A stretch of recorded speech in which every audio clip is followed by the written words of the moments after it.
the secret recipe when it comes to creating a podcast? Genuinely just be ready to eat shit. I'm just going to start a podcast. I'm going to talk about what I want to talk about. And I'm just going to do that for 12 months and I'm going to see what happens. That's a disaster waiting to happen. Why are you spending millions of dollars when you have 100,000 employees that are told that they're not allowed to share anything on LinkedIn? Generating money from advertising is not the biggest opportunity in this space. Podcasting is not a selling mechanism. It's a mind share mechanism. Creating content without an agenda is almost the most authentic thing you can do. That's the power of story. Yeah. That is the power of content. That is the power of this authenticity. Social media is a load of shit. Because at the end of the day, the only thing that matters in your business right now is your brand. If you could go back and have your time again, what's the one piece of advice or one lesson that you learned that kind of stands out for you? If I was a brand that was going to start a podcast, I would...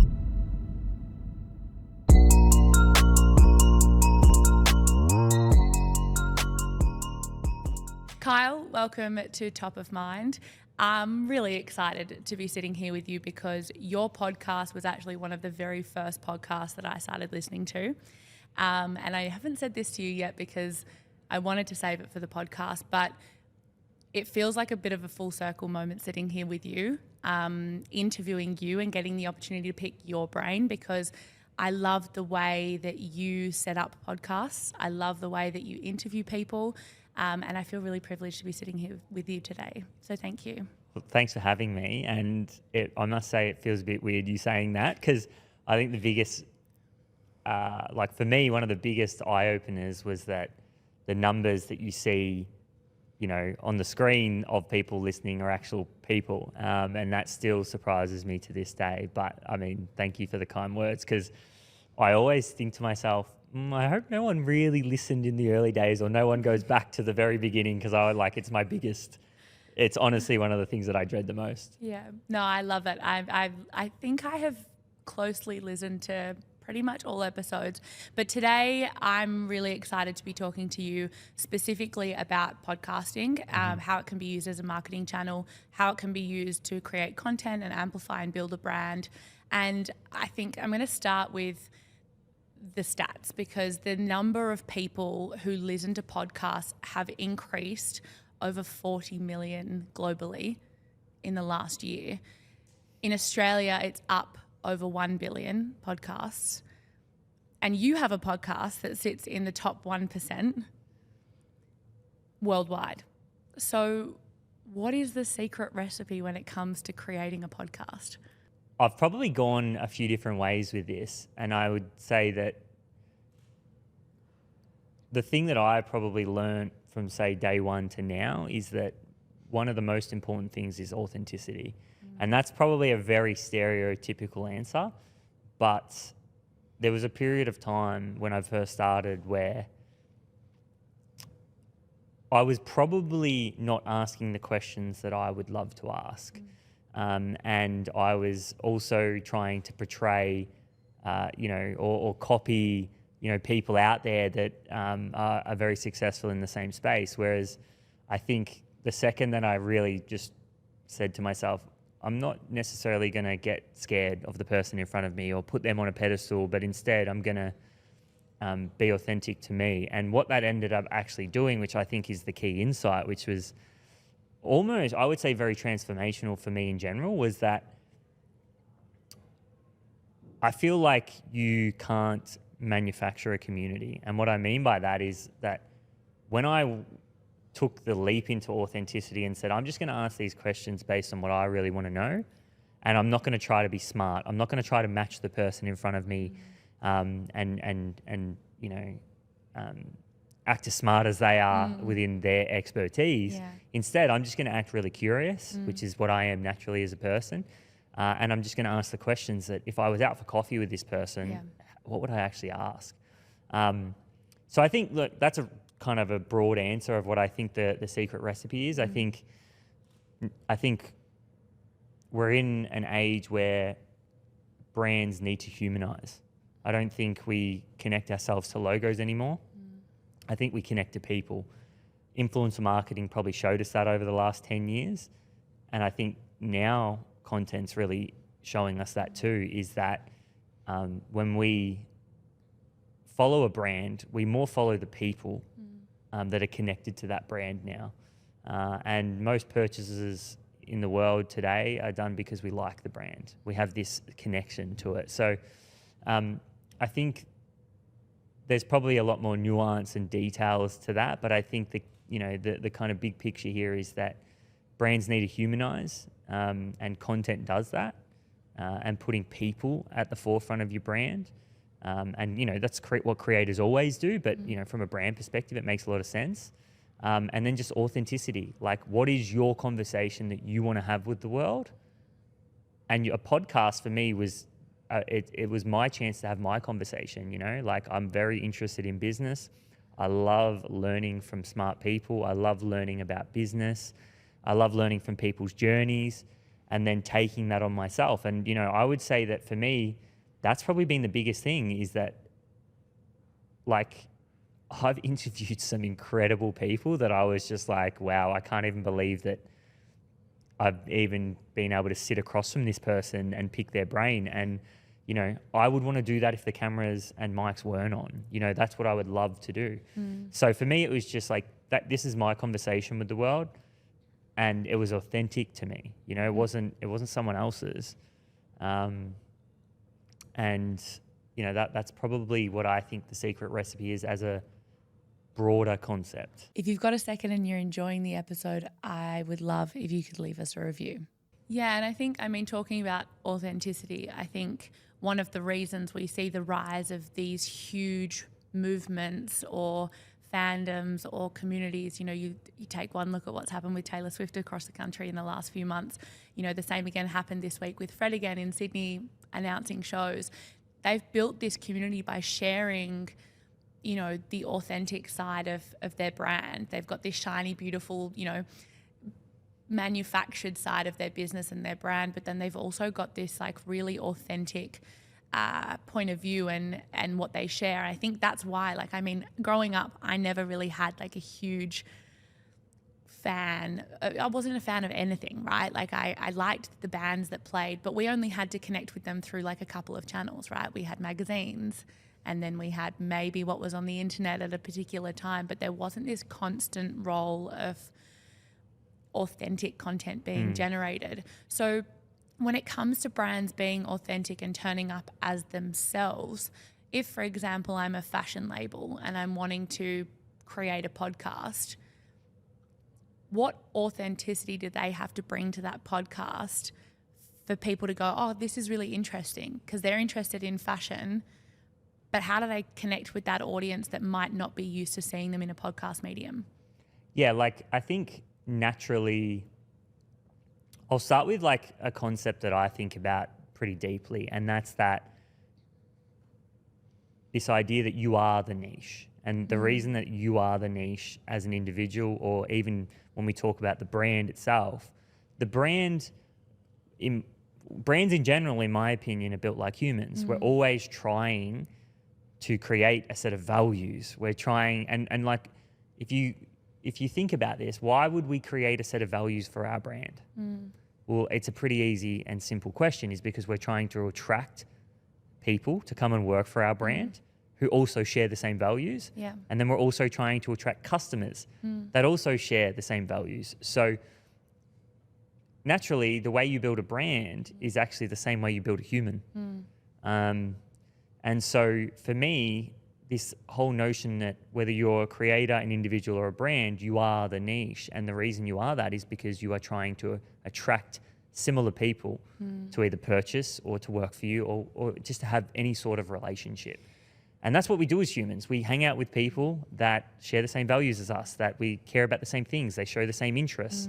And so that's why authenticity actually matters, right? Is because if you are the niche and you're sculpting your brand or yourself in a certain way, you want to start to spend more time with those types of people. And I think when we kind of bring it back to this authenticity piece, right? I always think about it from my own perspective when I started my podcast. And I think about, like, imagine I was doing this for someone else. And what that means is like, or for something that wasn't in my own interest. I probably wouldn't be that great at it. Right. And I think I'll give you an example. I was running a podcast that was associated with a business in the early days. This was probably 7 years ago. And it was a great podcast, generated a lot of business for us. I talked about things that I was really interested in. And then when I exited that business, I kind of thought to myself, like, what now? Like, what am I going to do?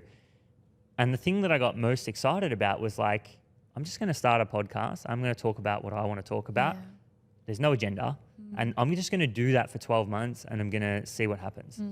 And this idea that creating content without an agenda is almost the most authentic thing you can do, because you end up gravitating towards talking about things that you really love and are interested in. Yeah. And for me, I was stuck in an industry that was small and it was very narrow with the old podcast, whereas it just opened up for me. It was where I really wanted to go. And naturally, with no agenda there was no product to sell. It was just me having conversations that I just absolutely love to have. Yeah. And that just showed. And what it created was this, like, I gave myself a time period because I think that's really important, but it kind of created in me this idea that I can make progress in the direction that I want to go, and I can learn without these barriers, right? And I think that's the trick. Now, a lot of people would say, well, what if we're a brand? What if we're a company? We are selling products. You need to take this mindset that there's no products there, because podcasting is not a selling mechanism. It's a mind share mechanism. It's there to capture the mind share of your customers. And Nike did this really well, right? 20, 30 years ago, is they never sold you a shoe. No. They told stories about athletes. And I still wear Nikes now because of Michael Jordan. Same. Sounds crazy, right? But like, that's the power of story. Yeah. That is the power of content. That is the power of this authenticity. And I buy because I like Michael Jordan. Yeah. That's literally the reason I buy. If I'm going to wear Adidas shoes versus Nike, I always will go to Nike because I believe in the athlete's mindset. I believe in all of these things, and I now have a connection to that brand. Or more importantly, to Michael, who is a representation of that brand. And so that, in my opinion, is where you go with podcasts, is you don't talk about your products, you don't talk about your business, you don't talk about any of that. You talk about the things that you're interested in, that your audience is also interested in. But the main thing is, what are you interested in? So if you're a fashion brand, you're going to talk about style. You're going to talk about trends. You're going to talk about, maybe it's makeup, right? Because there's a connection there. You're going to talk about news that has potentially happened. And it might not just be fashion business news. It might be like, I don't know, Lady Gaga wore this dress to, whatever awards night that she's gone to. And it's like, naturally, what ends up happening is you build this community and audience that listen to you. And the beautiful thing is that when people listen to you, they can't tell the difference between it being content or being real life, because we only know what our inputs are. And so it's almost like someone spending time with you. And then you have to really ask yourself the question, because this is the counterintuitive part of the whole thing, is that if someone's listened to you every week for an hour, for a year, the next time they have to make a decision to purchase a product within this realm or this industry, they're picking yours. And that is the counterintuitive part to this, is that your content should not sell. It should do the complete opposite. And when you try to do it from a point of selling, it's not interesting to people, because it's not talking about an interest, it's talking about a product, right? And so I think that's the really interesting part about this. So, and this is why I say you are the niche, is because when you talk about things that you're interested in, you start to attract people in that are interested in the same thing. So it's not talking about things that your customer's interested in. Yeah. You need to talk about things that you are interested in, because you are the niche, and then you'll start attracting those people. And I think, I don't know why, I think, I don't know why that is, but that's just what I've noticed. Yeah. I think authenticity is such a funny word. And we see it all the time in business, right? You know, a large part of what we do is write content for people on LinkedIn. We write content for brands. We create content for brands. And one thing we see time and time and time again is the moment we mention authenticity, people go, oh, well, I'm not telling people about my private life. And they will, I don't want to tell them everything. Like, I'm quite a private person. And I think, you know, having my own brand on Instagram and LinkedIn, I don't share everything. I share what I want people to know. But I think that there's a really fine balance between, you know, having that authentic connection. It doesn't necessarily mean that you have to share your whole life with people or go into the, you know, juicy details that perhaps you wouldn't even tell your closest friends, especially as you're building a personal brand. So I suppose from a personal branding point of view, from an authentic point of view, how would you encourage people to turn up for themselves authentically without having to kind of divulge their deepest, darkest secrets? I have this conversation a lot with clients, is that you've got to protect your space. Absolutely. I tell a story. I interviewed the founders of Elite 11 when we really started to take off with the podcast. And it was so eye-opening that I went to their birthday. And I reckon 70% of the party came up to me that night and had a conversation with me about the podcast. And that was super eye-opening for me in the fact that I'm like, holy shit. That was, you know how I said the numbers thing on the screen? That was the first time I was like, there was 100 people there. 75 of them come up and had a conversation with me and were telling me things that I said on the podcast. I love that. And I was like, like, wow, this is real, you know? Yeah. And you know, you got to protect space. And I think that's what I would say. I think when it comes to creating content, you got to understand what you're comfortable with sharing. Absolutely. And what you're not. And then you've got to find a mechanism to do that. And I think that's one of the most important things. I think a lot of people think they need to be everywhere. And I just don't think that that's the case. I think you got to find strategies and mechanisms that allow you to share what you want to share, talk about what you want to talk about, but you still have to have that authentic piece in there, right? So if I'm going to sit here and have a conversation about business, I'm not going to project that I'm anywhere that I'm not. I'm not going to project that I'm anything that I'm not. And instead, you know, for me, like the way I found that, and it's hard because you think, like, we live in a society where, you know, social media is a load of shit. Like 9 out of 10 people on that thing will lie to your face in their stories, on their posts, and that's fine. But the reality of the situation is, and what I realized for me is that whatever I choose to do, I can't be anything outside of myself, because eventually that's just a game that I don't think anyone wants to play. No. That's just on an individual level. It's not about getting found out. It's not about any of that. It's about, you know, for me, it's about your values and, you know, internally. You know, like and there's been times where it's happened. Like naturally it happens. Like when I was younger, like you play the game. It's a zero-sum game in my opinion. Absolutely. So for me, it was like, I kind of sat there and said, the most authentic thing you can do is be extremely curious. You don't have to be smart. You don't have to sit here and think and project that you're smart. With authenticity, then I think it's really important talking about, you know, amplifying a brand or a business. One thing we talk about all the time is choosing a channel that's authentic to you. You know, if you don't like recording videos, don't turn up on TikTok. If you don't like writing longer pieces of content, don't start a blog, because the thing that you're going to do more naturally is going to be the thing that you're going to do consistently, and that's the thing that's going to get you the results, is that consistency over a period of time, because you're staying top of mind. And I think that that's really important to also note from an authenticity point of view is, you know, the channels there, you being authentic as a brand or a business is so important, because at the end of the day, it comes back to people that know, like, and trust you, right?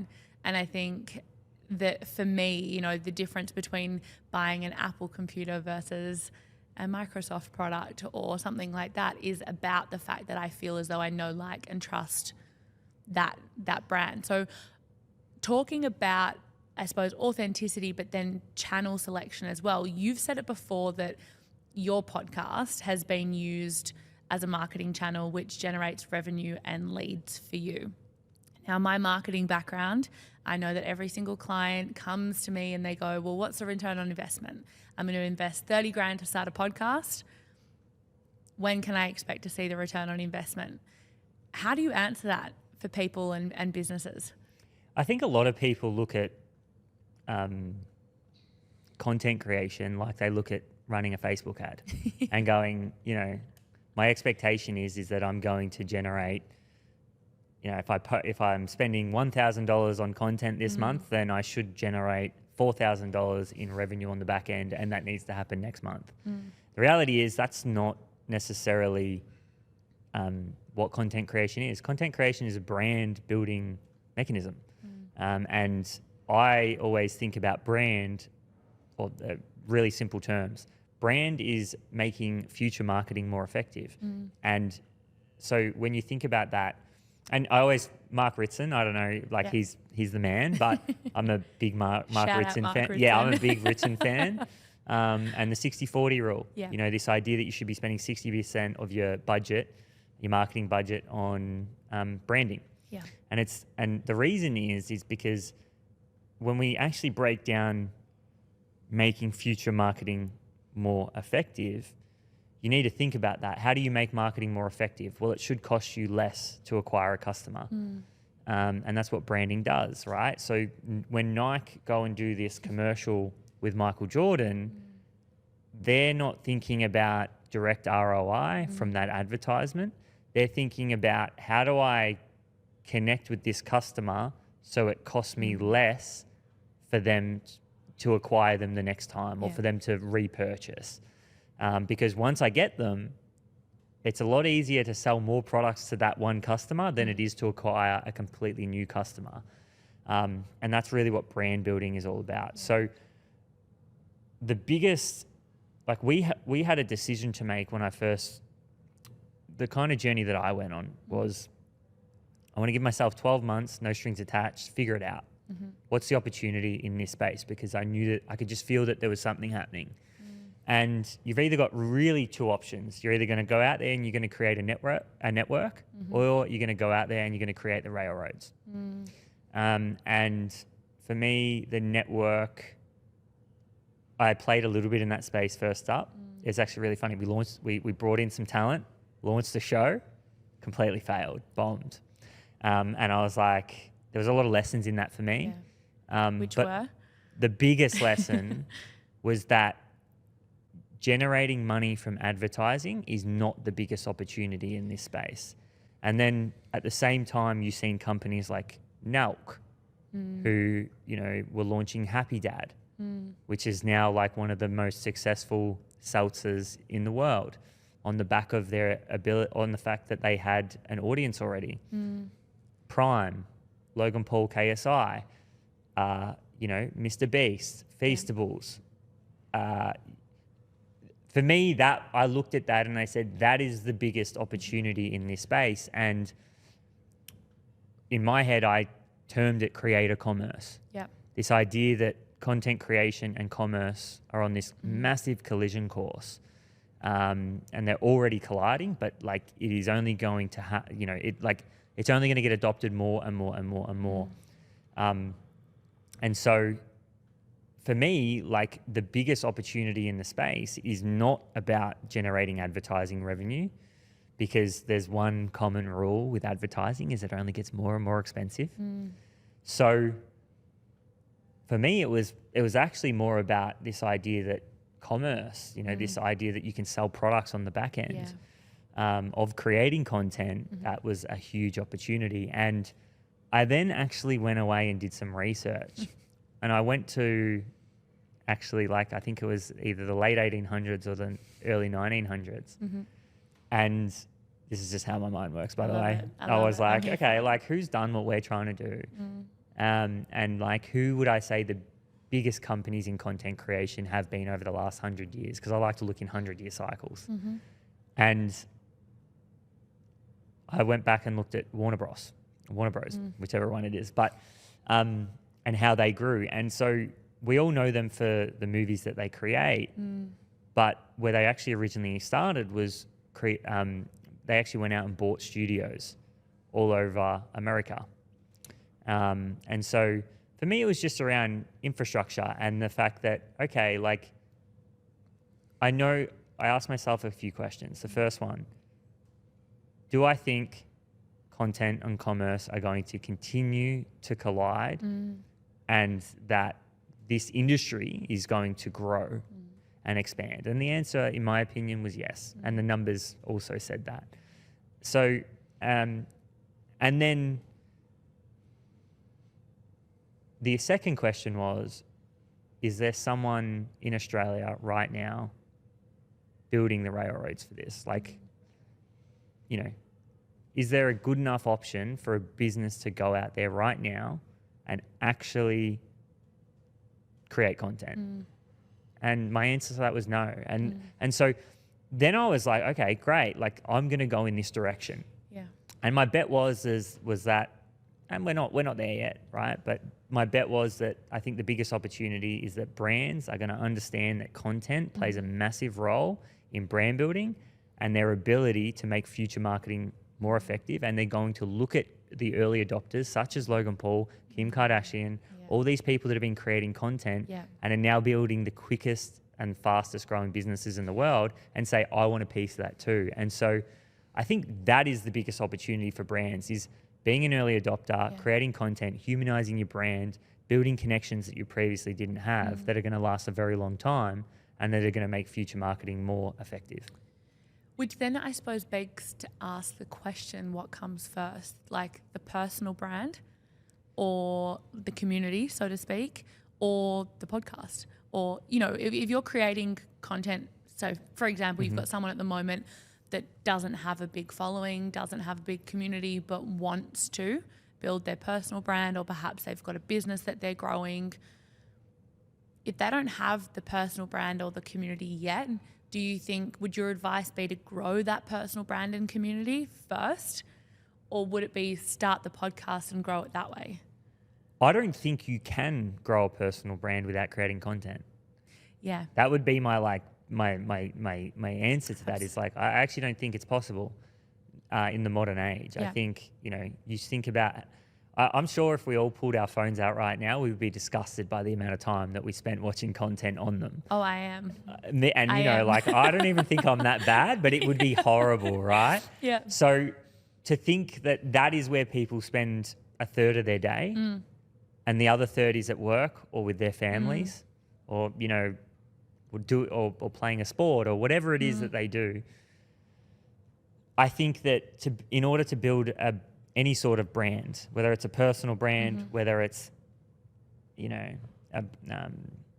whether you've already got an existing brand that may be large, you know, whether you're a new brand or a startup or whatever it is that you're doing, I think that in the modern age, you have to be creating content in order. And that doesn't mean it has to be video. I think video is the best opportunity right now, but you just have to be creating content in general because humans love to consume.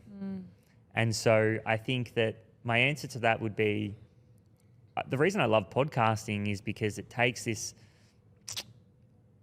like for me, just personally, my own experience is like, I'm no good at talking to a camera. I'm so much better talking to a human, right? So that was just an easy tick box for me. Cool. Yeah. If I get to talk to a human instead of a camera, that's so much easier. And so I think a podcast is a really easy place to start.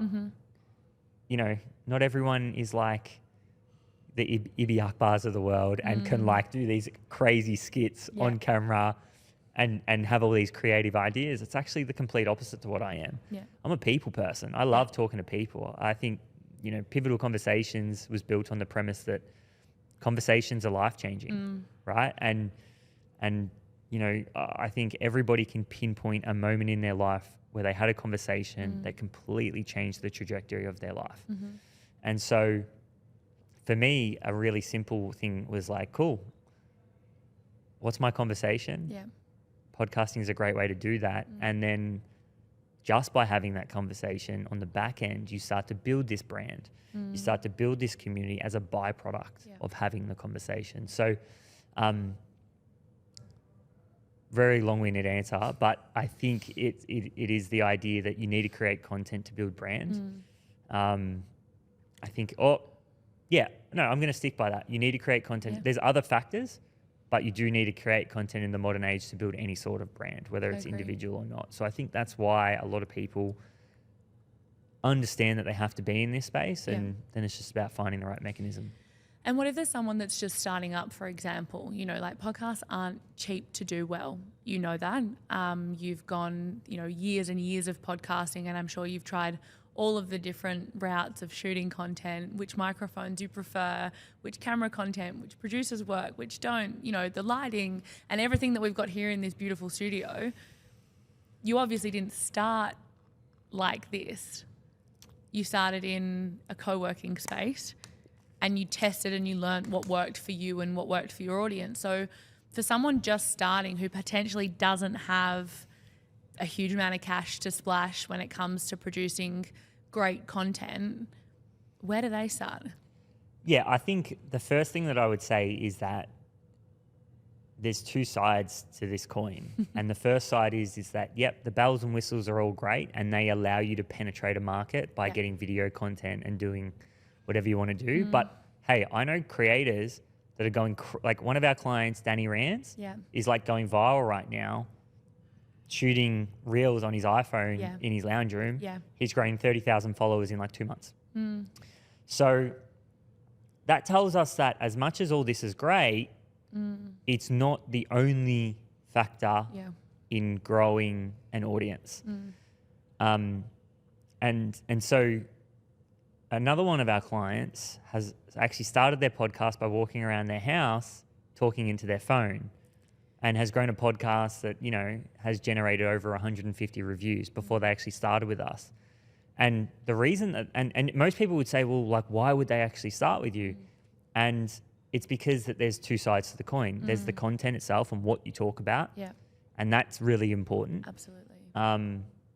And what we find is the podcasts that actually perform the best are the ones that are the most authentic, right? Where they're just talking about the shit that they want to talk about.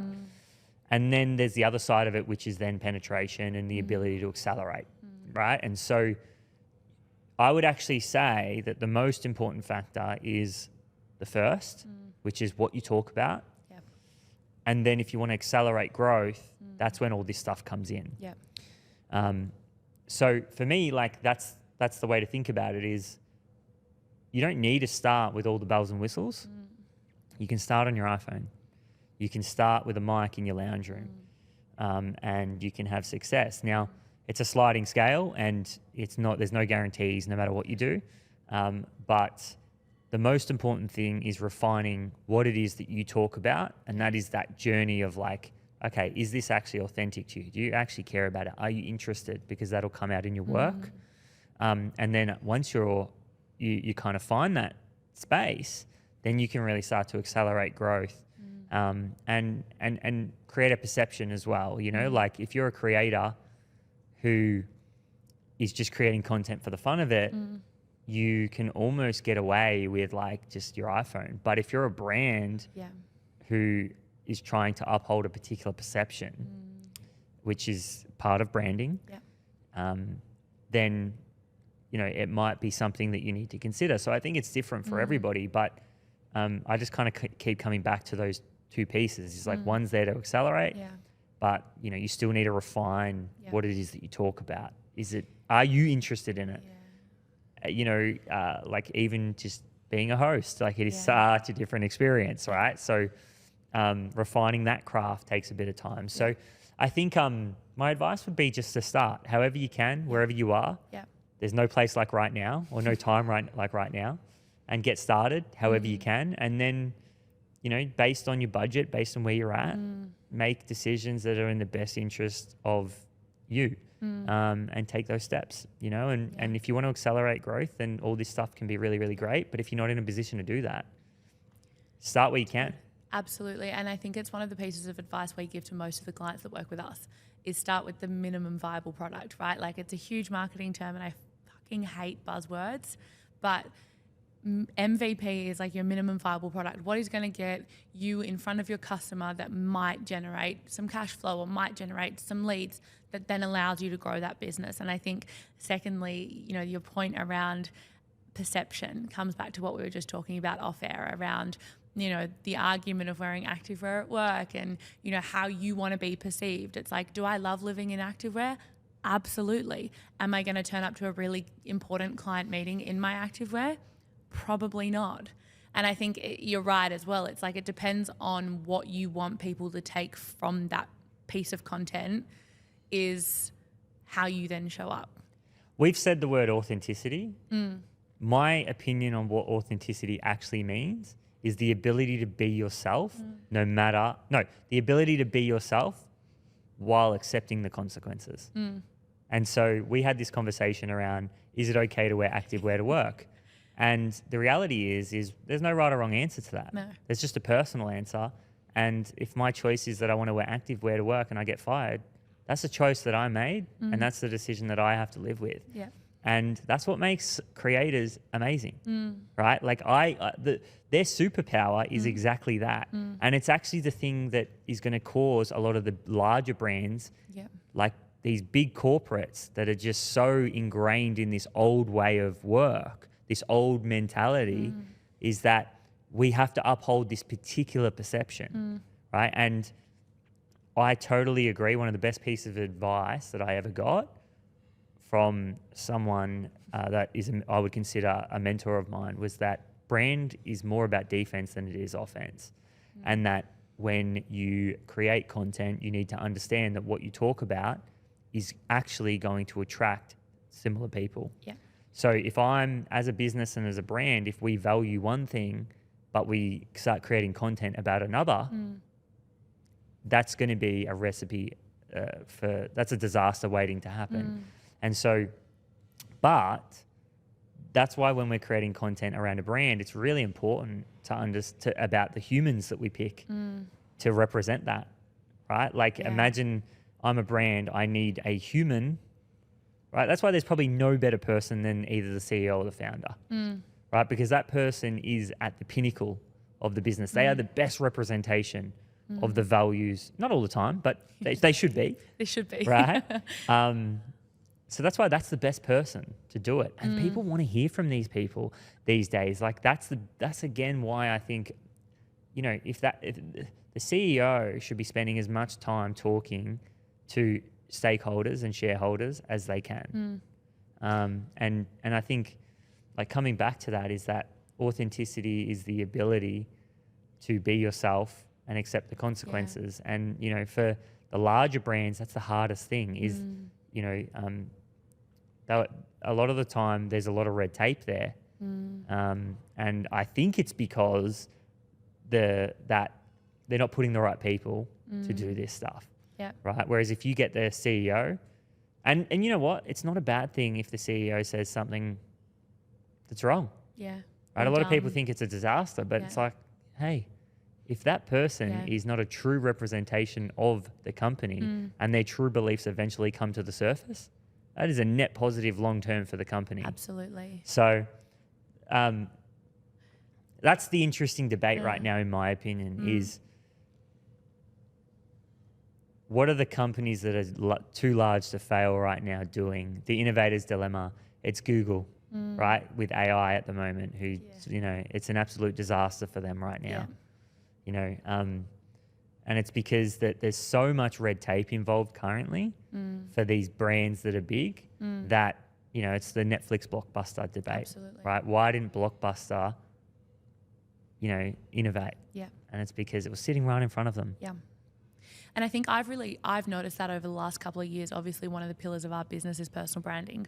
We write content for executives who know that they need to be on LinkedIn, but they don't have the time to write their own content, so we write it for them. And I saw it. We serviced one of the biggest banks in Australia. We wrote a whole heap of content and rolled out a pilot program with them last year. The moment I put that up on LinkedIn and started talking about the fact that we did it with them, another top 4 bank in Australia came to me and was like, well, if they're doing it, we want to do it.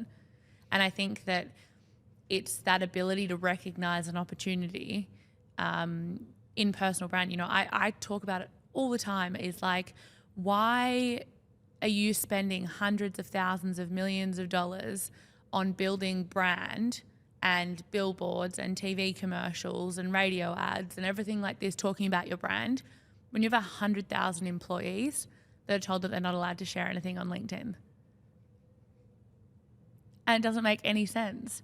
So I think with that, is there any kind of trends that you've seen in the kind of branding or podcasting space that over the last kind of year or two, you're like, that's something to jump on from a brand opportunity point of view? Hey, thanks for listening so far. If you are enjoying this episode, I would love if you could leave us a review.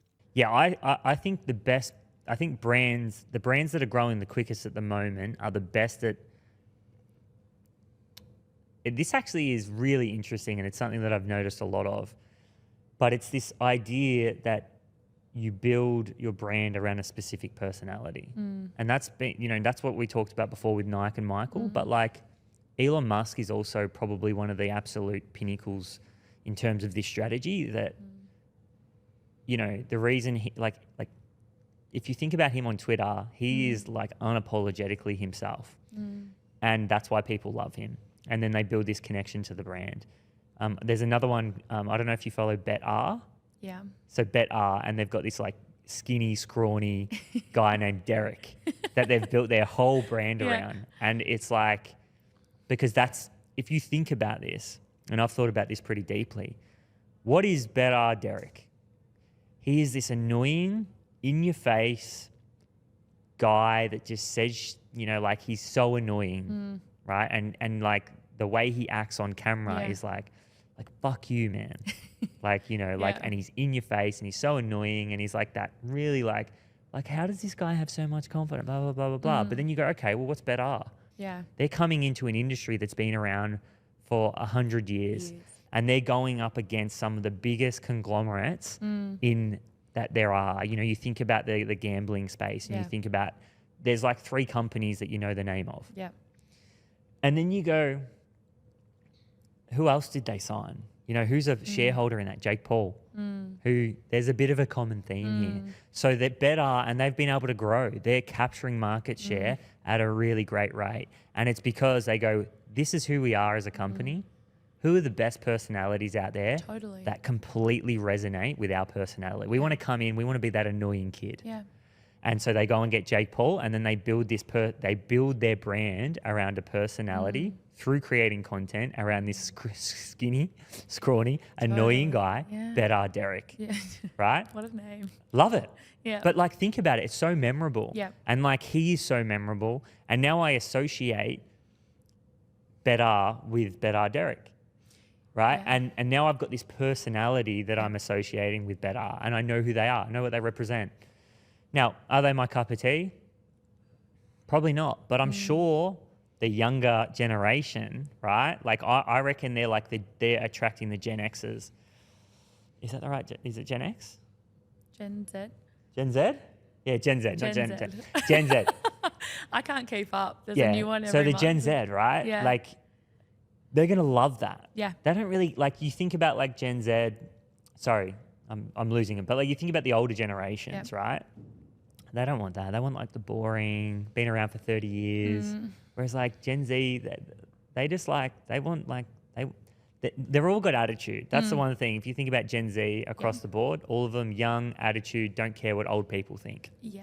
They're very entitled. So like that's a strategy. Yeah. And so I think that's the thing. Like if I was a brand that was going to start a podcast, I would be finding talent to do my podcast for me that best represents our brand as personality, and then going all in on that, and I would hire them full time. So I would be paying them an amazing wage. I would, if they're big enough and they're already got a big following, I would be giving them a slice of the pie, and I would be bringing them in and building my brand around their personality. Yeah. And just that would be my all-in move. Interesting. Is that what you're doing this year? No comment. Moving on. So, you talk about, I think that's a really interesting point to springboard off, is because you talk about podcasts being the gold standard for community building. They build communities, they help resonate with an audience, with the community. I think we spoke about it just a bit before, but like, you build this community and then you have to continue serving them and then you have to level up. And I think, your podcast is a beautiful example of that. You've got 200 episodes under your belt where you've interviewed some of the most incredible people. But when you get to interviewing all of the people that you've wanted to interview because that's the niche or the conversation that you wanted to have with them, you're going to get to a point where you run out of people to talk to. So where do you go from there? Yeah, I think I just bring it back to the same set of principles. Like, just people don't listen to me because I interview people. That sounds crazy because everyone will be like, no. wow, like, and when I say that, I don't mean like, oh, look at me, like I'm special. I mean like they listen because I've been able to have a conversation that creates value for them. Absolutely. So the principle is having a conversation that creates value for them. Does that mean I have to do it with someone else? Can I follow those principles and do it myself? It just comes back, like we always talk about this thing called target value, and it's what is the value I'm trying to create and who am I trying to create it for? Yeah. And if I just ask myself that really simple question, I just bring myself back to, I just need to now innovate, right? Like it's this idea that if you do the same thing over and over and expect a different result, that's the definition of insanity. So for me, it's just about, it's an honor to serve a community. Absolutely. You know what I mean? Like these people literally listen to me every week. Yeah. And they give me an hour of their time, which is crazy because like that is so much time. And so it's an honor. And I'm truly grateful. Like I think it's probably one of the best things that's ever happened to me. And now I don't think of it as a burden to serve that community. I think as a great opportunity. And that's why I take my time. Right? Like for me, it's not about now. I'm at a point where I probably haven't been putting out content consistently, but it's probably on the back of that, like, wow, like I'm actually really taking my time to understand how I can serve them more. And that's something that I truly deeply care about that. And so businesses face this problem. Everybody faces this problem, is that value changes. And what value is to someone changes. And so our job is to figure out what that is and truly try to create value for people. So I think that if you're going to get into this space, you just got to understand the world that you're entering. And that world is that you need to continuously create value for your community or else someone else will. And that's just how people work. We all have 24 hours in a day, the same amount of time in a week. And so if you stop creating value for someone, they will go find that value somewhere else. Absolutely. We hunt value as humans. Yeah. And that's why the more loyalty you can create to your brand by continuously serving value to someone, the better chance you've got of maintaining a relationship. And it's like, you think about it, right? Like if you've got a friend and that friend does something towards you that doesn't serve you, you're not going to be that person's friend anymore. You don't text as often. No. I use that analogy all the time where it's like, if someone turns up and they say something that doesn't align with you, you're going to want to spend less time with them, right? And that happens as we get older. You have friends that start liking different things or spending time with other people that perhaps don't resonate with what you want or where you want to go. And I think you're so right. Like there's so much value in just staying aligned with the purpose that you have and showing up where that community needs you the most, as opposed to just copying suit to seeing what everyone else is doing. And, you've been in the game for a while.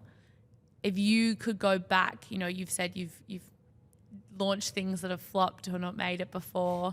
So many times. You've, tested, trialed all of these different ways of doing things. If you could go back and have your time again, starting a podcast, you've obviously started lots of different things over and over again, which I think some of the most successful people have. What's the one piece of advice or one lesson that you learnt that kind of stands out for you that you want to share that perhaps then stops others making the same mistake?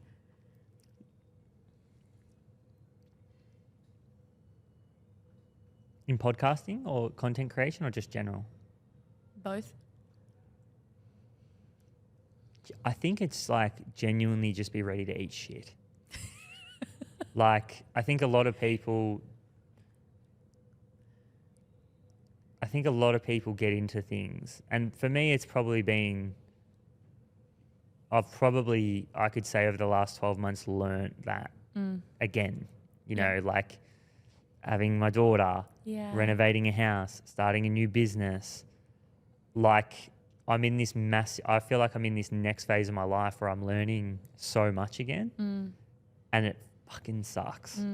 Because like, in order to learn, you make so many mistakes. As a father, you know, like that's probably been one of the biggest ones for me, is like just learning about myself on another level and like having to really introspect on another level, because it's not just about me anymore. It's not. You know, and when you have a child, like when you get with a partner, they're an adult. You know, like they're their own human. Yeah. This little bubba is like not that. No. They're like, you know, they're completely relying on you. Yeah. So I think introspection was big there, but like that's a hard thing to do. You know, in order to change is always hard. And so I think whether you're starting a podcast, a business, becoming a father, whatever it is, just be ready that if you actually want to be successful at it and you actually want to make it work, you are going to eat shit. And that shit eating period of your life, learn to enjoy eating shit. Yeah, but there's no time span on that. No. Like, I think that's probably it. I think people know they're going to eat shit, but it's like, how long can you eat shit? For. And just continue. Understand that may never end. Yeah. Right? And it may end and you may get good at it, but like there is no time period. It's not like, oh, I have to do this for 12 months. You might have to do this for 5 years before you actually get good at it. Yeah. And that's the biggest thing. Like, people might start a podcast and they quit after like episode 5. They might start a business and it gets a little bit too hard in year 1 and they're done. And so for me, it's just been like, you know, my biggest lesson, and just from completely just committing myself to things, is that even if I suck at this, I'm going to keep going until I get really good at it. Absolutely. And like, that's just a continuous thing. Like, there's levels to everything. Like, yes, I've had some success with my podcast, but like, man, there are people out there that make me look like an amateur. And I can learn from those people, and I'll just keep going until I eventually get to that level. And even if I don't ever get there, that's cool. Yeah. But I'm just like, I think that's probably the thing that I can even like, I think we all know that deep down, but like for me in the last 12 months, I've learned that again. And it's been so humbling and rewarding at the same time. Yeah, thank you. I mean, one of the mantras that I have in my head on a daily basis is if it was easy, everyone would do it. I think I remind myself of that daily when things get hard or something goes wrong, that it's just going to continue happening, and there's never going to be an end point where things don't go wrong, because that's life. Now, I want to get more into a bit more tactical side of podcasting. I think, you know, there's Spotify, there's the Apple podcast, there's the various channels that you can be on, from Instagram to TikTok to YouTube. Do you have a preference, or do you think that there's, you know, one platform that performs better than the other when it comes to launching a podcast? I think you have to be on all of them, because there's no negative to being on all of them, apart from, you could argue maybe YouTube is hard in terms of resources. Like, it takes quite a bit to do that well. I think you have to be on all of them because you have to meet people where they want to be. Yeah. They don't really care about your podcast. They care more about where they're listening, what's their experience. Like, if people hate Spotify, they're not going to listen to you on Spotify. And I think we've probably seen that with like Joe Rogan, and you know, he's now allowed to be back on YouTube. He's now allowed to be back on Apple Podcasts, and Spotify have said, we don't really mind where you are, but we're still going to sign a deal that keeps some sort of exclusivity towards us. But I do think YouTube is the biggest opportunity. You Why? can't go viral on Spotify. You can't go viral on Apple Podcasts. You can go viral on YouTube. Like we've had a few examples, but there was one example where one of our clients had achieved, I think it was about 30,000 views on YouTube for one of their episodes in about 5 to 6 days, which is cool. It's good. We made a slight adjustment to a thumbnail. 4 days later, it was at 250,000. So that just shows that like you can't do that on Spotify. No. You can't do that on Apple. So that's where the video comes in. That's where I think like this whole, we were talking about the bells and whistles. Although you probably don't, even saying that, I still don't think they're absolutely necessary, which sounds counterintuitive because it's a big part of my business. But I think that personally, I think YouTube's the biggest opportunity.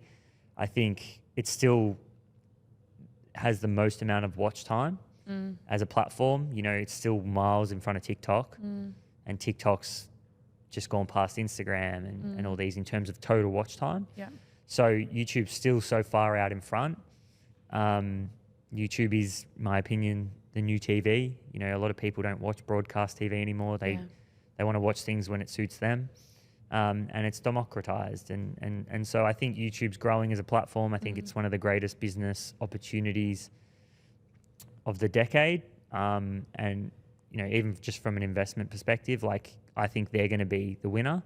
And even when you think about AI is all built on data. YouTube has the most watch time out of all social media platforms. Video, audio, transcriptions, like even in the AI race, I think there's going to be so much that will be built on the back of YouTube.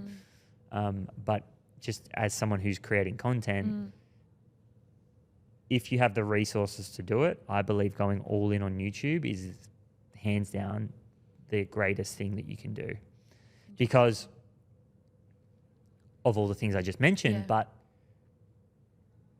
what a lot of people underestimate about long form content is when you watch a reel, you're watching 30 to 60 to 90 seconds of someone.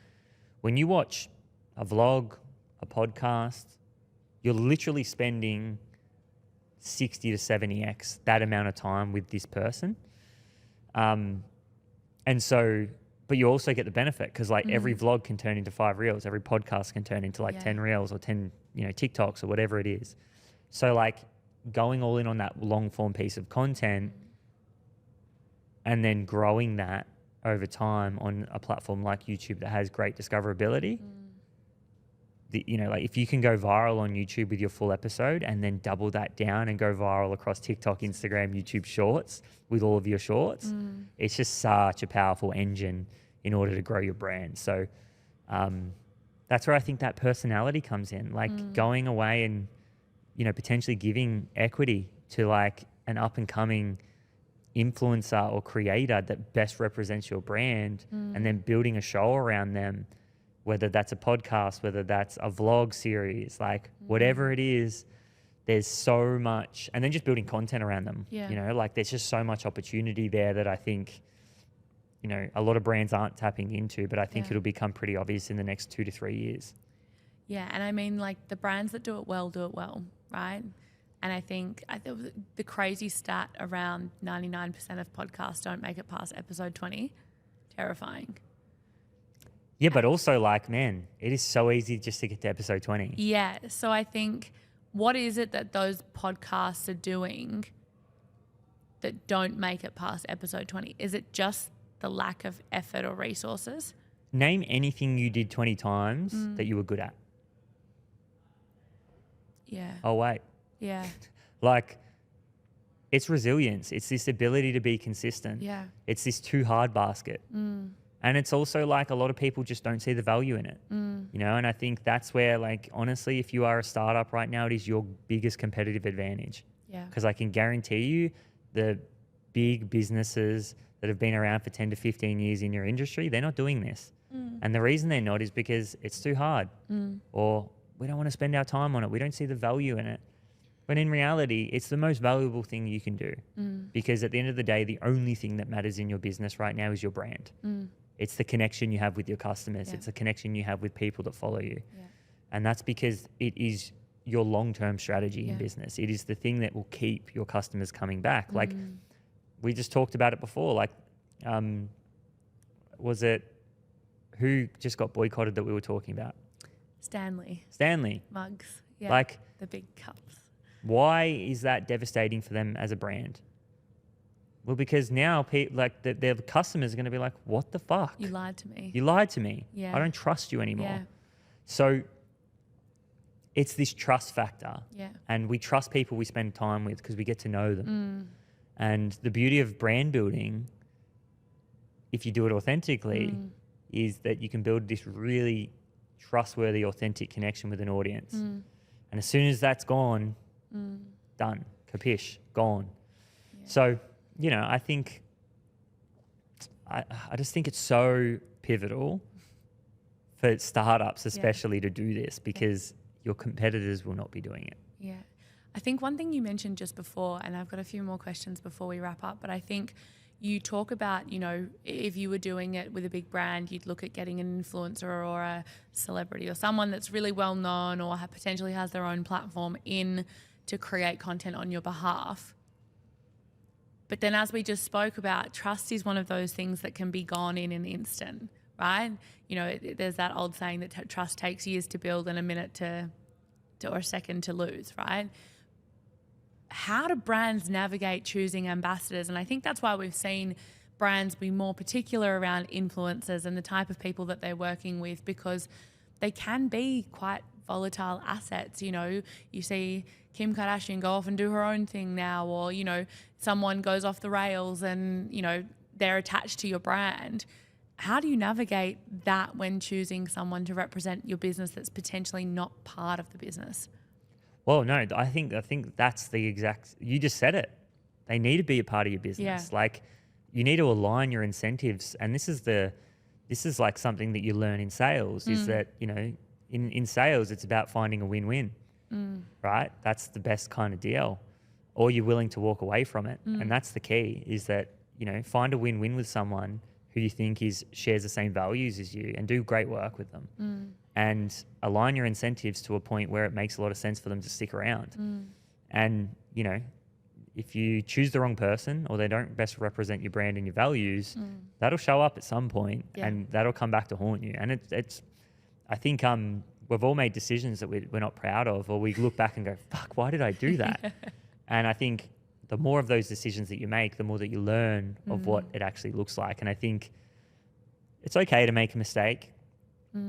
You know, the more fatal it is, the more it's going to hurt you. And sometimes you don't come back from those. But I would say that if I was doing it, my advice to myself would be very careful. Take your time. Don't rush it. Don't jump into bed with someone that you don't know. And when you do understand if that person is the right person, align your incentives to a point where if they fuck around, it hurts them just as much as it hurts you. I think that's probably what my advice would be, is that, you know, trial it. Don't go all in on something that, you know, unless you actually truly understand, you know, what you can do there. And I think, like, if you use the BetR example, I think BetR knew what they were getting themselves into with Jake Paul. And I think that's why they probably threw a big piece of equity at him, because now, instead of him going out and doing it himself, he doesn't want to do that. He's like, I can just be myself, do what I currently am doing, and I can now, you know, get some economic value from being aligned with this company. And the beauty of it is, I just have to be myself. Like, you know, they're not going to tell me what to do. And you want to get into a relationship where you don't have to tell that person what to do. No. You want to get into a relationship where that person can be exactly who they are, and that directly aligns with our company. So they're kind of the best relationships, in my opinion, and you just need to be really careful about who you do that with. That doesn't mean you can't go out and trial different relationships and you just do a little bit here and there. But when you find that person and you go, yep, I know they're the one, that's when you can really align your incentives. And I think, you know, with podcasting, a lot of brands are scared to do that. But it's probably just because they're not doing the due diligence that's necessary in order to do it successfully. I think, like, the last question I have on that then is, you know, a large part, as I said, of what we do is around building personal brands and teaching people and organizations how to, get their team to start creating content for their on their behalf and things like that. And one of the biggest pieces of feedback we hear from employers is, oh, what if my team say something stupid? And for me, the first piece of advice I give to them is, well, you've hired the wrong person. It's got nothing to do with the fact that you're trusting them to create content for you online. Because if I trust my team to post content about our business online, because I know that I've hired people that are intrinsically connected to the values that we have as an organisation. How would you navigate that? You've got a business, you've got obviously people working within your organisation. When it comes to creating content on behalf of the business, how do you trust your team to say things that align to your business? Yeah, I think a lot of people get into this a lot of people rush their way into this. They're like, they just pick the next, they might get their assistant, or they might get, someone who's not qualified and trained, who, isn't putting in the work to understand the brand. Like, if you're going to get someone to create content for you, obviously they need to understand your brand deeply, and whether that's personal, business, whatever it is. And then I think, we're in a world where I think that's going to change a lot. It's so, we're implementing systems into our business at the moment where we can literally learn everything about an individual in 5 hours. And that sounds crazy, but when you understand what you need to look for, AI is creating a world where it is so easy to fundamentally learn about an individual. And what AI does is it amplifies personalization. So this idea that a great product, in my opinion, follows 3 key steps. The first step is it becomes more convenient. The second step is it becomes more affordable. The third step is it gets personalized. And how do you personalize something? Well, you take an individual's data set, no matter what it is, whether you're in banking, whatever product you serve to your customer, it's about taking the data that you can, and data is the most important thing, and then personalizing their experience using that data. And so if you're writing content for your boss or whatever it is, or you're writing content on behalf of someone, your job is to understand their data and then personalize the experience for them using that data. But the key word is data. So, sorry, we'll cut that out. The key word is data. And so my advice is there is so many tools that you can use to do that. And AI is going to make that a lot easier, but it's no different. It just accelerates the fact that you need to know this person so deeply and then be able to write content on behalf of them using that data. Now, how you do that, that's strategy. But that would be my advice, is follow that chain, that thought, that concept of deeply understanding someone, deeply understanding their data, doing the research there, and then you hand that over to someone. And then if more importantly, if you're trying to get someone in your team to write content about you, the best thing that you can do is hand them a set of data. Now that data could be stories, it could be essays, it could be research, it could be articles you've written, it could be podcasts that you've done, whatever it is, that's your data. How do you use that to train this person how to write content on behalf of you? Yeah, and I think it's exactly the same as, with businesses trusting their teams to post for themselves. They have to understand what the business is about. They have to understand the values that are intrinsically linked to the business, because the moment somebody does, it stops them in their tracks when they're like, oh, actually, this isn't what the company represents, or doesn't align with what the company, would normally talk about or whatever. And I think I always use that as a triage point for brands, right? Is instead of going, I'm not going to post this, go, does this link intrinsically to what the brand would post about? or what my founder would post about, or what my boss might post about. And if you don't feel comfortable saying it out loud, don't post about it.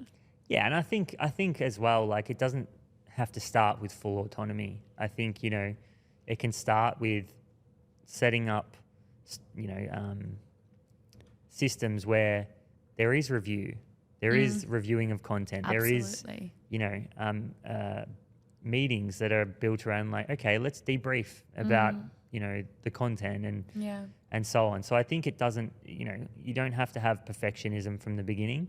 And that's a two-way relationship between the brand and the people creating the content or writing the content. So I think, you know, be willing to learn, be willing to adapt, be willing to make progress and learn from your mistakes potentially. And that's what a growth mindset really is. And I think that's fundamentally what brand building is all about. It's about having a growth mindset, taking in data, learning from that, and then making some decisions of, okay, what do we really want to stand for, and how do we create that perception with our actions, behaviors, and discussions that we have with, you know, all stakeholders, all people that are interested in our brand. So yeah, I don't think it has to, from day one, it doesn't have to be perfectionism.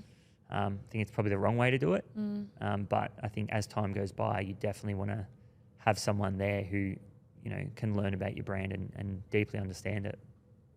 I love it. Now we'll wrap up, but where is the future of podcasting? If someone, I mean, you're one of our first episodes, but if someone's getting stuck into podcasting, what should they be looking out for? What is it that they should be, you know, investing in? Where is that channel going? It's evolved so much in the last 5 years, let alone 10, 15 years. What should they be looking out for? Where's the future of this channel going? I think it's just more of what we're doing now, really. Like, I think the game is still the same. Is like, just get started. I just think in general, the worlds of content and commerce are colliding. Is it always going to be podcasting? I can't say that. You know, do I think it'll be around for a while? Yes. But I think just in general, brands need to create content. Yeah. And so I think the future of podcasting is more of it. I think we'll consume more than we ever have. I think that'll continue. And then I just think that, you know, for a brand, if you're not currently creating content, I think a podcast is a really easy way to do that and start. And then you also need to build out a lot of other channels. It's not that podcasting is all you should do, definitely not. But, you know, I think the future of it is this world of democratized media where, you know, the iPhone has done this for us. It's given everybody the opportunity to create content. We live in an economy that's literally all about attention. Those who can generate the most amount of attention will create the most amount of economic value. Yeah. Now, if you're creating a podcast and you want to spend your time in it, doing it and doing it well, then I think it's just about starting, keep it going, learn, and do it long enough that you give yourself the ability to learn, you know? And I think that's that episode, you know, 20 episodes thing, right? It's like, just literally get past episode 20 and then you'll just watch yourself blossom and grow. And then I just think, you know, a lot of brands are going to come into this space. I think you'll see the last ones that come into it are going to be the biggest and largest brands, you know, and then the ones that are innovative and forward thinking and can kind of see the trend will create content first. And so I think we're just going to see a point in time where brands that don't create content die, and brands that are creating content and staying relevant in their customers' minds will live on. And that's it's not a short thing, it's a long thing. It's not like, oh, if you're not creating content in the next year, you're going nowhere. It's not that kind of thing. It's going to be death by 1,000 cuts. Yeah. You know, so I think we'll see that over a long period of time. And I think like in 20 to 30 years time, like, this is my pure belief, is that this is a big call. Say it. I've never said it. Say it. But I don't think teams exist. I don't think teams exist. I think you're your own individual brand. You can build whatever you want because AI and the convergence of all technology is going to mean that. And I don't think teams exist. I think there'll be literally individuals with a branch of different products and economic value that they create for people. And I think in that world, attention really matters. Because it's like, you think about it, the byproduct of smaller teams is more businesses. Absolutely. And that means a greater fight on attention. So I think we can already see that the world's heading in that way if you look at the data. And I think that's going to be really interesting to see if it plays out. Could be wrong. Hold me to it. We'll check back in 20 years' time. Yeah. We'll do a follow-up. Absolutely. 20 years. Hopefully we'll be past the 20 episodes at that point. One a year. Yeah. One a year and I'll be good to go. We'll do a wrap up at 21. Top 99%. Yeah. Now to finish this off, I'm going to do some last questions that I'm going to ask everybody. And the first question is, what is one brand that first comes top of mind? I think I know this based on the person. What do you think? What do you think mine is? I think you'd say Nike. Or Country Road. I know your love for both brands. Derek, baby. Oh, Derek. I look, at the moment, probably, yeah, I mean, probably better. Like, I'm actually not a massive gambler, like barely at all. But I just love watching him annoy people. Absolutely. Probably them. I'll give you a few. Like, I reckon probably them. Who's front of mind at the moment? Yeah, like Happy Dad. Yeah. Now, like Prime. Like, I really love these businesses that are content first. Yeah. You know, economic value second. So a lot of those are probably the first ones that come to mind. I'm a massive Kimmy K fan. I always get roasted for that, but you know, a lot of people are like, "How can you?" I'm like, man, I just respect that she's done what she's done. Agreed. I'm right there with you. I think. Would you say then that those brands are also kind of one to watch? Oh yeah, like we're already watching them. Yeah. Like there's no doubt about it. Like, you know, that's a Kimmy K with Skims is a $3 billion, $4 billion valuation. Like, now does that mean I agree with everything she says? No. Or does? Like, I don't agree with everything she says. I just respect the brand, and Absolutely. I think I respect the hustle, you know? So, yeah, they're probably the ones. Okay. Amazing. Top of mind. Top of I'm mind. sure there's others, but. What is one thing, just one, that you think helps keep a business or a brand top of mind?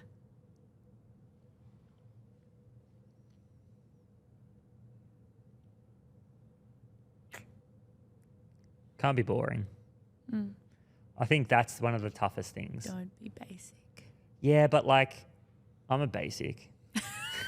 I'm boring. I don't think but I'm also not one of the best attention generators on the planet. You know, like, I think you've got to be entertaining in some way, shape, or form.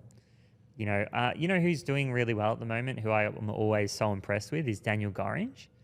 I don't know if a lot of people might know him, but I think, you know, I really respect what he does because he's so funny. I love his stuff. But I think I can also see that behind the scenes, there's probably a bit of a business brain there. Yeah. So for me, I think it's like, you just got to be entertaining in a way. And, you know, it's a challenge for me personally. Like, I think I'm not, I don't know. I think it's a challenge. I think brands have got to find ways to be entertaining or deliver some sort of value. And that can be highly educational. Yeah. But yeah, I think that's the biggest challenge for people that want to create content, because if you are super, super boring, it's going to be hard. So you got to find the arena that you are not boring in. Like, if you're funny, go be funny. Yeah. If you're smart, go be smart. Like, if you can have a deep conversation, go have a deep conversation. Just find that arena. Yeah. Because that's where you'll be the most entertaining. Amazing. Last question, and because I'm such a quote fiend, I love quotes. I have been told many a times that I should write a coffee table book with all of the quotes that I do share. Yeah. And I want to build on it, but with other people's favourite quotes. So do you have a quote that's top of mind? The one thing that I absolutely have lived my life by is Theodore Roosevelt's Man in the Arena. So the idea that it's not the critic who counts, but it's those that are in the arena, shedding blood, sweat and tears. And the idea that, you know, anyone can throw stones when they're not doing anything. And I just believe that putting yourself in the arena is the best thing that you can do as an individual, because you will grow, you will build experience, and eventually experience is literally all that matters. And so you may suck for 10 years, you may suck for 20. And even if you suck for those full 20, there will still be someone who can learn from you and will tap you on the shoulder. Like, the most valuable person in the room is the person who's gone bankrupt, because they can tell you everything that not to do. So, yeah, I think being in the arena, that's the one thing that comes to mind. Theodore Roosevelt, absolutely love it. I've got it. I literally have it printed out on a canvas in my office at home. I love it. Just to remind myself that, hey, if you're in the arena, you're doing okay. Because a lot of people choose not to be in the arena. Absolutely. And they're the ones who throw stones. Yeah. So absolutely. That's the one that is top of mind for me. I love it. Consider it in the coffee book. Thank you so much, Kyle. It has honestly been so nice to sit down with you. I think it's still very much a bit of a pinch me moment, because I think, as I said, you know, a few years ago, I'm sitting listening to you whilst I'm driving home from work in a job that I hated, thinking about what I could do for myself and, you know, where the next 3 to 5 years would take me.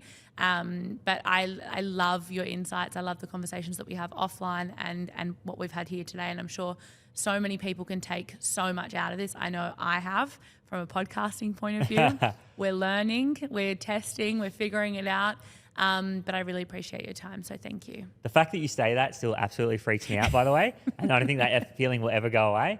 But no, a pleasure. Thanks for having me on, and it was good to be on the other side of the mic for once. One last thing from me. If you enjoyed this episode, I would love if you could leave us a review or hit the subscribe button wherever you are listening or watching this podcast.